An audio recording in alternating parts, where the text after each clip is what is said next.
立法院最近在讨论要开放劳工7天假，劳动部的处长李建宏是讲到，之前讲到有真侪劳工忙讲加班加赚一寡钱哦，这款的讲法引起真侪批评。劳动部长洪胜汉今仔是表示讲，劳动部的立场哦，当然是无希望劳工定定加班，忙讲会当来提高薪水，改善工课场的环境。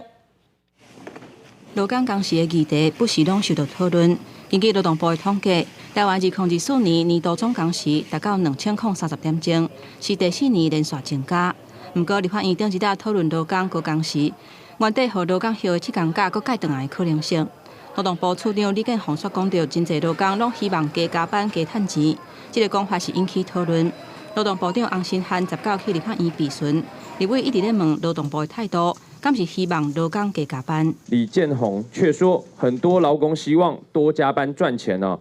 部长，我想要先请教你哦，这个次长的立场，同时也是你的立场吗？部分的劳工，他可能因为他的薪资比较低，他会期待用加班的方式来增加收入。劳动部也一直用，比方说提高最低工资的方式，希望能够协助劳工。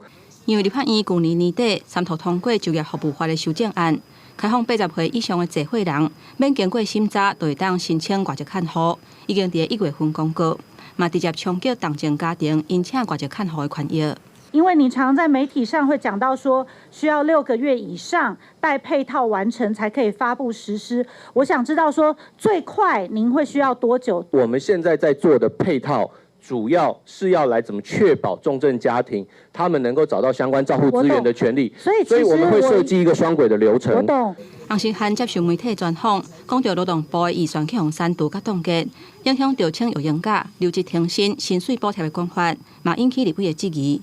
针对这点，洪胜汉讲，伊是讲了唔对去，强调受影响的是产检甲陪产检休假薪水的补助。公视新闻台北报道。